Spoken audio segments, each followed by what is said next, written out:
देवाचे सेवक बिली ग्रॅहम यांनी म्हटले होते, देवाने वधस्तंभाद्वारे त्याचे प्रेम सिद्ध केले. जेव्हा येशू ख्रिस्ताला वधस्तंभावर टांगण्यात आले, त्याने रक्त सांडले आणि तो मरण पावला, तेव्हा देव जगाला सांगत होता, मी तुझ्यावर प्रेम करतो. काय तुम्ही ही प्रीती जाणली आहे?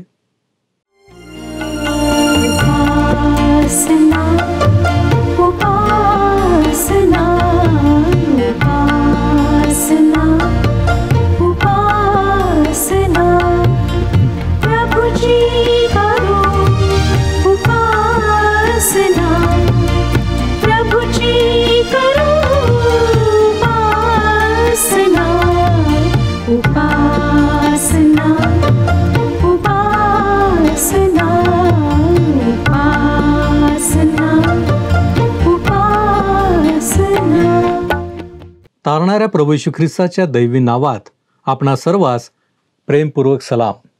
उपासना कार्यक्रमामध्ये आपले हार्दिक स्वागत. प्रियांनो, मागील कार्यक्रमामध्ये आपण वधस्तंभावरील ख्रिस्त या विषयावर अध्ययन केले होते. आजही आपण हाच विषय घेऊन आजचे अध्ययन करणार आहोत.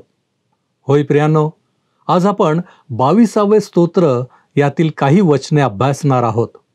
ही वचने वाचत असताना आणि अभ्यासत असताना ख्रिस्त आणि तो देखील वधस्तंभावरील ख्रिस्त आपल्या डोळ्यांसमोर उभारला जाणार आहे. त्याला झालेल्या तीव्र वेदना, त्याची निंदा, त्याची थट्टा, त्याचा करण्यात आलेला उपहास नेमका आमच्या डोळ्यांसमोर दिसणार आहे. त्याची एकाकी झालेली अवस्था आणि सोडून दिल्याची भावना आपले हृदय विदारणाऱ्या आहेत. प्रियांनो, माझी खात्री आहे की हे अध्ययन आमच्यासाठी एक नवीन जाणीव निर्माण करणारे असेल. म्हणून आपण सर्व जगिक आणि सांसारिक गोष्टी सोडून लीन आणि नम्र भावाने अध्ययन करण्याचा प्रयत्न करूया. तर मग चला प्रियांनो, आपण आपल्या अध्ययनाची सुरुवात करूया. श्रोत्यांनो, मागच्या कार्यक्रमामध्ये आपण येशू ख्रिस्ताविषयीच्या एका अत्यंत महत्त्वाच्या स्तोत्राच्या अभ्यासाला सुरुवात केली. ते स्तोत्र म्हणजे 22वे स्तोत्र होय. येशू ख्रिस्त आपले स्वर्गीय वैभव सोडून या पृथ्वीवर एक सर्वसाधारण मानव बनून आला. त्याने आपल्या वधस्तंभावरच्या कठोर यातनामय मरणाच्या स्थितीमध्ये मानवजातीचे पाप स्वतःवर घेतले. तो त्यावेळेस पाप बनला व परमपित्याने त्याचा त्याग केला. तेव्हाची त्याची दारुण स्थिती या स्तोत्राच्या पहिल्या वचनात आपण वाचली. अतिशय एकाकीपणा त्याने यावेळेस अनुभवला. 22वे स्तोत्र आणि 4, 5 आणि 6 वचनांमध्ये तो काय म्हणतो पहा. आमचे पूर्वज तुझ्यावर भाव ठेवीत, ते तुझ्यावर भाव ठेवीत असत आणि तू त्यांना मुक्त करीत होतास. ते तुझा धावा करीत आणि मुक्त होत, ते तुझ्यावर भाव ठेवीत आणि निराश होत नसत. मी तर कीटक आहे, मानव नव्हे. मनुष्यांनी निंदिलेला, लोकांनी धिक्कारिलेला आहे. येशू ख्रिस्ताने असे उद्गार काढण्याचे कारण हे की त्या पापाच्या किळसवाण्या ओझ्याने तो अस्तित्वाच्या अगदी खालच्या पातळीवर पोहोचला होता. यशायाचे पुस्तक 53 अध्याय 3 वचनात त्याच्याविषयी म्हटले आहे, तुच्छ मानिलेला, मनुष्यांनी टाकिलेला, क्लेशांनी व्यापिलेला व व्याधींशी परिचित असलेला असा तो पुरुष पाहून लोक तोंड फिरवीत व त्याला तुच्छ लेखीत आणि त्याला आम्ही मानिले नाही. श्रोत्यांनो, या ठिकाणी वधस्तंभावरच्या येशूचे हुबेहूब वर्णन आम्हाला दिसते. कीटक हा जो शब्द या वचनात वापरला आहे तो कॉकस नावाच्या कीटकासाठी आहे. त्या काळात यहुदी लोक मंडपाचे पडदे किरमिची रंगात रंगविण्यासाठी या कीटकाचा उपयोग करीत. म्हणून जेव्हा येशू ख्रिस्त म्हणाला मी कीटक आहे, तेव्हा त्याचा प्रतिकात्मक अर्थ असा होतो की तो ज्याने असे म्हटले की तुमची पातके रक्ताप्रमाणे लाल असतील तर ती मी बर्फाप्रमाणे शुभ्र करू शकतो, तोच तो ख्रिस्त आहे. श्रोत्यांनो, केवळ ख्रिस्ताचे पवित्र, निर्दोष व शुद्ध रक्त तुमच्या जीवनातला अपराधाचा डाग मिटवू शकते, काढून टाकू शकते. आपल्या पतीला राजाचा खून करण्यास प्रवृत्त करणारी लेडी मॅकबेथ त्या अपराधाच्या तीव्र जाणीवेने वेडी झाली व रात्री झोपेमध्ये फिरण्याची सवय तिला लागली. आपले तळवे मेणबत्तीच्या प्रकाशात न्याहाळत असताना तिला सतत जाणीव व्हायची की त्याच्या राजाचे रक्त तिच्या तळहातावर लागले आहे. आणि अशाच एका रात्री ती आपले तळवे एकमेकांवर घासून म्हणाली, संपूर्ण अरेबियातले कुठलेही सुवासिक अत्तर या तळव्यावरचा रक्ताचा दर्प मिटवू शकणार नाही. आणि ती गोष्ट खरी होती. आपले हात सतत धुवून आणि तळवे एकमेकांवर चोळूनही ती तो रक्ताचा दर्प घालू शकली नाही. प्रिय श्रोत्यानो, आमच्या अपराधांची जाणीव कोणत्याही मनोरंजनाच्या गोष्टींमुळे जाणार नाही. आम्ही कितीही मोठी सत्कृत्य केलीत, कितीही दानधर्म केला, कितीही मोठे धार्मिक विधी पार पडले, तरी आमचे अपराध पुसले जाणार नाहीत. आमच्या अंतकरणाला टोचणारी पापाची जाणीव नष्ट होणार नाही. केवळ प्रभू येशू ख्रिस्ताचे कल्वरीच्या वधस्तंभावर सांडलेले रक्त ती जाणीव बुजवून टाकू शकते. आमच्या हृदयावरचा पापाचा डाग घालून टाकू शकते. काय आपण त्या वधस्तंभावर खिळलेल्या येशू ख्रिस्ताकडे पाहत आहात? त्याच्या यातना, त्याचे दुःख त्या ठिकाणी उपस्थित असलेल्या लोकांनी, नुसती मजा पाहणाऱ्या लोकांनी अधिक तीव्र केले. त्याच्या डोळ्यांनी पहा की त्याला त्या ठिकाणी काय दिसत आहे. प्रभू येशू ख्रिस्ताने केवळ आत्मिक एकाकीपणास त्या वधस्तंभावर पेलला नाही, तर मानसिक यातनाही पेलल्यात. 22 स्तोत्र 7 आणि 8 वचने आम्हाला सांगतात, मला पाहणारे सर्व माझा उपहास करीतात, वाकुल्या दाखवितात, थट्टेने डोके डोलवितात. ते म्हणतात, त्याने परमेश्वरावर आपला हवाला टाकीला आहे. तो त्याला मुक्त करो, तो त्याला सोडवो, कारण तो त्याचा आवडता आहे. श्रोत्यानो, या वचनाची येशू ख्रिस्ताच्या जीवनातली सत्यता तुम्हाला शुभवर्तमानात वाचायला मिळेल. या ठिकाणी येशू ख्रिस्त वधस्तंभावर असताना त्याला पाहणारे त्याच्याशी कसे वागले हे जसेच्या तसे आम्हाला वाचायला मिळते. जर लोकांच्या जमावाच्या हातात एखादा अट्टल गुन्हेगार सापडला तर ते त्याला मार देतात. जेव्हा त्याला फाशीची शिक्षा होते तेव्हा ते पाहण्यासाठी त्याच्या अवतीभोवती मात्र कोणी गर्दी करीत नाही. परंतु येशू ख्रिस्ताच्या बाबतीत मात्र तसे झाले नाही. एकतर तो निरपराध असताना द्वेष करून त्याच्या शत्रूंनी त्याला दोषी ठरवले.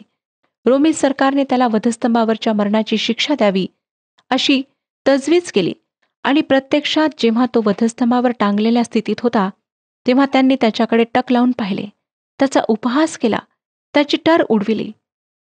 ही तर क्रौर्याची अगदी खालची पातळी आहे. जणू काही मानवी स्वभावातला सर्व नीचपणा, सर्व कटुता, सर्व विष त्यावेळेस या येशूच्या शत्रूंद्वारे त्याच्यासमोर त्या थट्टेच्या रूपात ओतले जात होते. विषारी साप एखाद्या प्राण्याच्या शरीरात आपले विषारी दात घुसवून त्याच्या शरीरात आपले विष ओतून तिथून निघूनही जाईल. परंतु मानवजात तर त्या विषारी सापापेक्षाही विषारी व नीच आहे, कारण तिने देवाविरुद्ध बंड केले आहे. अजूनही ती देवाविरुद्ध बंड करीत आहे. देवाने त्या वधस्तंभावर आपला एकुलता एक पुत्र मानवाच्या पाप मुक्तीसाठी पापार्पण म्हणून वाहिला. पण तरीही आजपर्यंत त्या पुत्राचा धिक्कार करणे, त्याची कुचेष्टा करणे, त्याला धुडकावून लावणे, जाणून बुजून त्याचा अव्हेर करणे या सर्व गोष्टी मानव करीत आला आहे. श्रोत्यानो, आजही देवाच्या आज्ञांचा भंग करून आम्ही येशूच्या त्या शत्रूंसारखेच दुष्टपणाने विष ओकत आहोत. असे आम्ही कोठवर करीत राहणार? एवढी कुचेष्टा, अवहेलना आणि मानहानी होऊनही त्याने त्या शत्रूंविरुद्ध शाप उच्चारला नाही, तर त्यांच्यासाठी त्याने मध्यस्थीच केली. तो पित्याला म्हणाला, हे पित्या, ह्यांना क्षमा कर, कारण हे काय करीत आहेत हे त्यांना समजत नाही. देवाची अपरिमित, अप्रतिम व असीम प्रीती ही अशी आहे. श्रोत्यानो, 22व्या स्तोत्राची 9 आणि 10 वचने आपण वाचूया. परंतु मला उदरातून बाहेर आणणारा तूच आहेस. मी आपल्या आईच्या अंगावर पीत होतो तेव्हा तू मला आपणावर भाव ठेवण्याची स्फूर्ती दिली.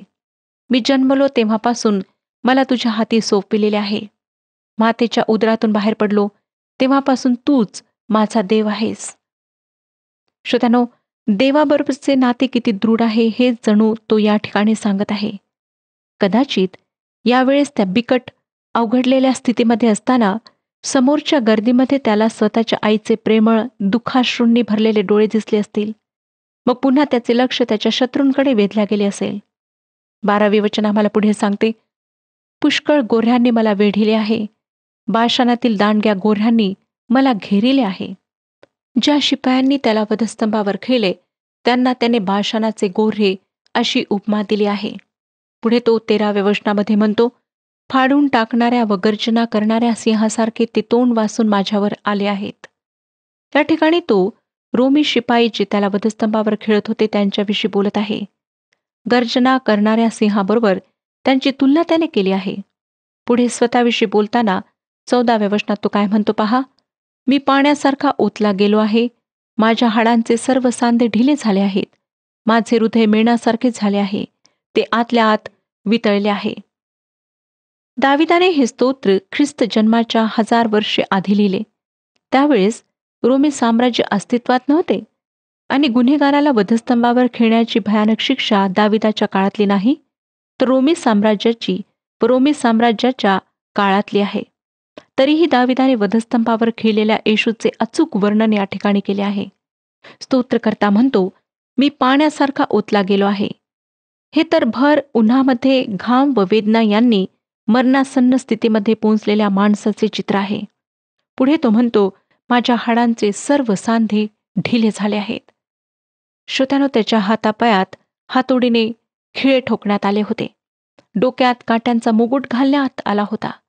या सर्व गोष्टी होत असताना त्याच्या त्या जखमांमधून फार रक्तस्राव झाला असणार आणि वेदनांनी व अतिरक्तस्रावाने त्याच्या हाडांचे सांधे ढिले झाले असणार. वैद्यकशास्त्र आम्हाला सांगते की केवळ हातापायात खिळे ठोकलेल्या अवस्थेत त्या वधस्तंभावर टांगलेले राहणे त्या व्यक्तीसाठी अतिशय वेदनादायक असते, कारण संपूर्ण शरीराचा भार त्या हाताच्या ठोकलेल्या तळव्यांवर असतो. त्यामुळे प्रत्येक श्वास मरणप्राय वेदना देणारा असतो आणि अशा स्थितीमध्ये येशू ख्रिस्त 3 तास त्या वधस्तंभावर होता. प्रत्येक श्वास म्हणजे जगण्याची एक असह्य व क्लेशदायक धडपड. हे सर्व सहन करताना तो मनातच म्हणाला असेल, माझे हृदय मेणासारखे झाले आहे, ते आतल्या आत विरघळले आहे. या वेदना श्रोत्यानो किती भयानक, किती असह्य असतील याची तुम्ही व मी कल्पना करू शकत नाही. भर उन्हामध्ये इतक्या प्रचंड वेदना सहन करीत असताना तो घामाने चिंब झाला असेल. शरीरातले सर्व पाणी सुकून जाते याची त्याला जाणीव झाली असणार आणि साहजिकच भयंकर तहानही लागली असणार. 15वे वचन आम्हाला पुढे सांगते. 22वा अध्याय 15वे वचन पहा, माझी शक्ती आटून खापरीसारखी झाली आहे, माझी जीभ माझ्या टाळूस चिकटली आहे, तू मला मरणाच्या धुळीस मिळवीत आहेस.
श्रोत्यानो, त्या वधस्तंभावर लटकलेल्या स्थितीत अगदी मरणास तयार, अतिप्रमाणात घामाच्या धारा वाहत असताना त्याला तहान व्याकुळ करते. वधस्तंभाच्या पायथ्याशी उभे असलेले ते लोक ऐकतात, मला तहान लागली आहे. श्रोत्यानो, या वेदना सहन करीत असताना त्याच्या मुखातून शब्द बाहेर पडतात, मला तहान लागली आहे. तो म्हणतो आहे, तू मला मरणाच्या धुळीत मिळवीत आहेस. त्या मरण यातना तो केवढ्या धैर्याने पेलत होता. आम्ही त्याच्या कोणत्याही यातनांची कल्पना करू शकत नाही. परंतु एक गोष्ट मात्र करू शकतो, ती ही की माझे स्वतःचे दुःख, माझ्या वेदना ख्रिस्ताला काय समजणार, तो माझ्या जागी थोडीच आहे, असे म्हणण्याचा अरेरावीपणा आपण टाळू शकतो. कारण आमच्या दुःखाच्या कितीतरी पटीने अधिक असे त्याचे दुःख होते, त्याच्या वेदना होत्या, आणि त्याने स्वखुशीने तुमच्या आणि माझ्याकरिता झेलल्या. नंतर 16 ते 18 वचने आपण वाचूया. कुत्र्यांनी मला वेढिले आहे, दुर्जनांच्या टोळीने मला घेरिले आहे. त्यांनी माझे पाय, हात विंधिले आहेत. मला आपली सर्व हाडे मोजिता येतात. ते माझ्याकडे टकलावून पाहतात. ते माझी वस्त्रे आपसात वाटून घेतात आणि माझ्या झग्यावर चिठ्ठ्या टाकीतात. श्रोत्यानो, या सर्व प्रचंड अवहेलनेतून येशू ख्रिस्ताला जावे लागले. रोमी शिपायांनी त्याची वस्त्रेही आपसात चिठ्ठ्या टाकून वाटून घेतली. आम्हाला ख्रिस्ताच्या नीतिमत्वाची वस्त्रे घातली जावी, त्यासाठी त्याला त्या सर्व अवहेलनेतून जावे लागले. आम्ही देवाच्या समक्षतेमध्ये येण्यास लायक बनावे, याकरिता तो 3 तास त्या वधस्तंभावर त्या यातनामय स्थितीत टांगलेला राहिला. शुभवर्तमानांमध्ये दिलेले येशू ख्रिस्ताच्या वधस्तंभावरचे मरणाचे वर्णन हे 22 स्तोत्र व यशाया संदेशाच्या पुस्तकातला 53 अध्याय, या 3ही उतार्यांचे नीट वाचन करा. या 3ही उतारांमध्ये पुष्कळ मोठे काळाचे अंतर आहे व हे उतारे वेगवेगळ्या काळात वेगवेगळ्या लोकांनी लिहिलेले आहेत. मग त्यांच्यामध्ये एवढे साम्य कसे आहे?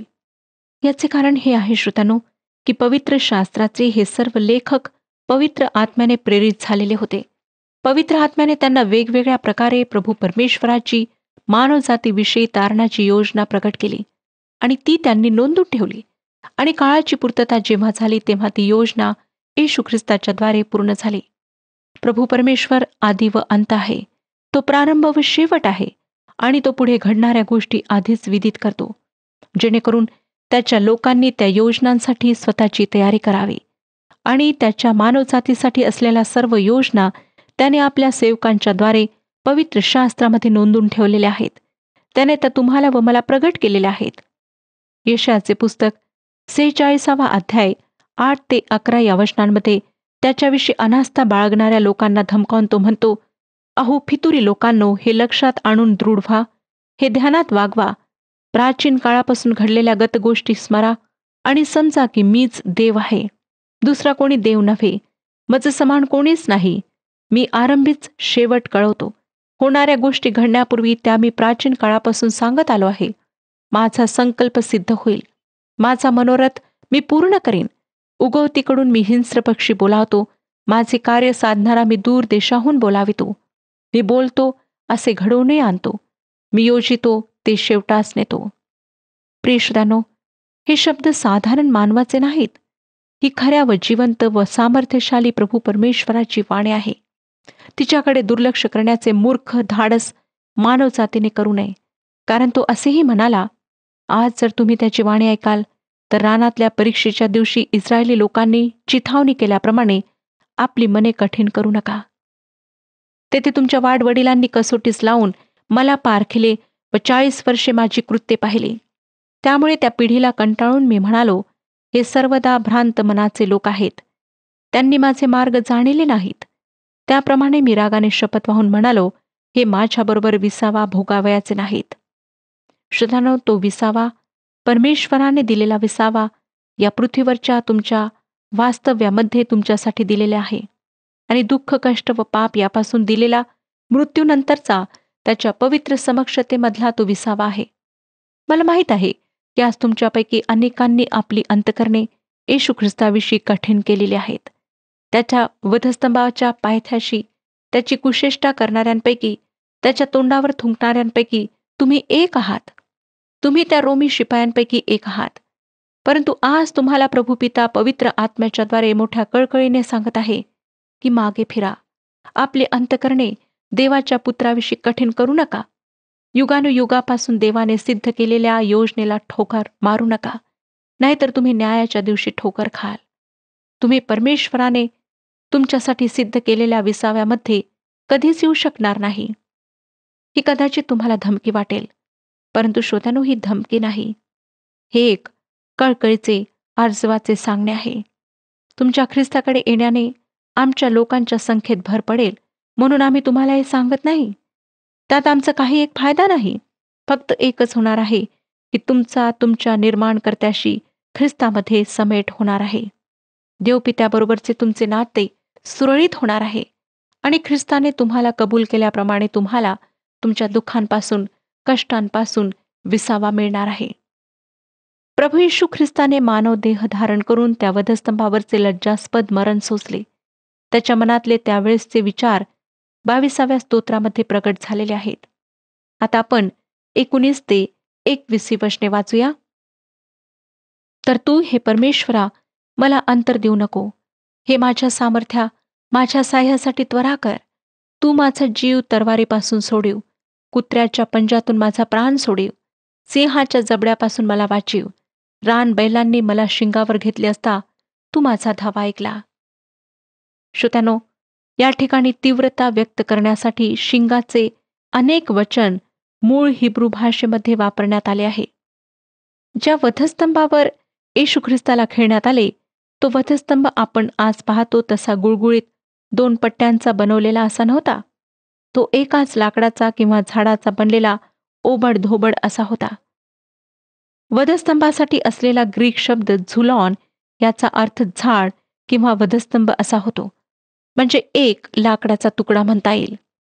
प्रेषितांची कृत्ये 13वा अध्याय 29व्या वचनात आपण वाचतो, मग त्याचविषयी लिहिलेले सर्व पूर्ण करून त्यांनी त्याला खांबावरून म्हणजे झाडावरून उतरवून कबरेमध्ये ठेवले. श्रोत्यानो, मला रान बैलांनी शिंगावर घेतले असे जेव्हा स्तोत्रकर्ता म्हणतो, तेव्हा येशूचे त्या ओबडधोबड झाडावर लज्जास्पद मरण अभिप्रेत आहे असे वाटते. अनेक चित्तवेधक विधानांपैकी हे एक चित्तवेधक विधान आहे की रान बैलांनी मला शिंगावर घेतले असता तू माझा धावा ऐकला. इब्री भाषेत ह्याची तीव्रता प्रगट करण्यासाठी अनेक वचन वापरलेले आहे. रान बैलाचे शिंग, परंतु मुळात एकच शिंग आहे.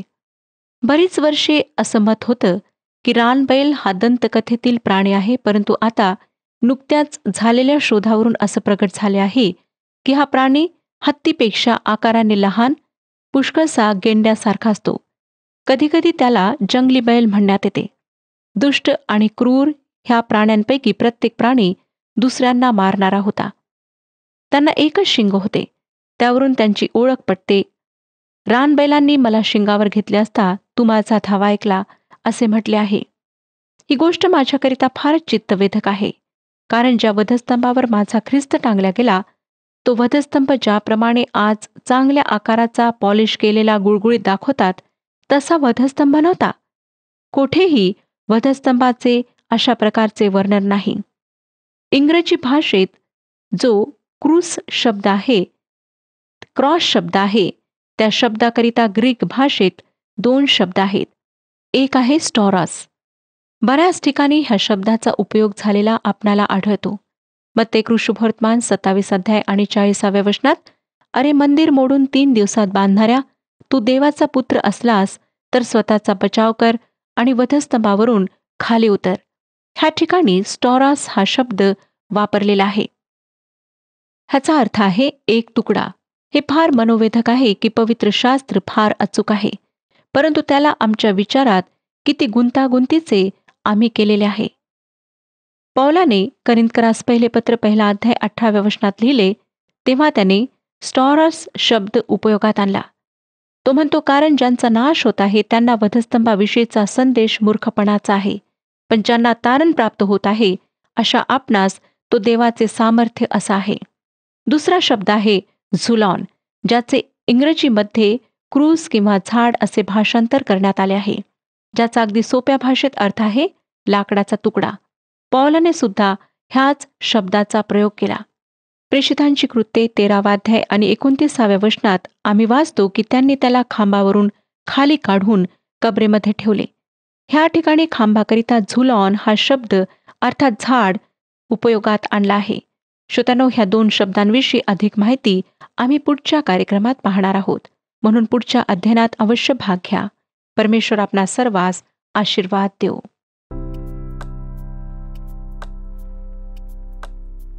मागील प्रश्नाचे उत्तर आहे ए. 22व्या स्तोत्राची मध्यवर्ती कल्पना आहे ख्रिस्ताचे वधस्तंभावरील मरण.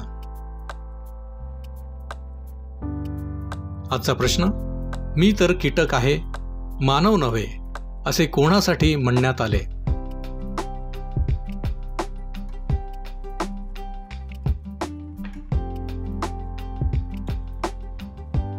प्रियांनो, या प्रश्नाचे उत्तर उद्या सकाळी 6 वाजण्याच्या आधी पर्याय ए, बी, सी किंवा डी लिहून आपले नाव, पत्ता आणि ठिकाण यासोबत मोबाईल नंबर 7021474742 वर SMS किंवा व्हॉट्सअप करा.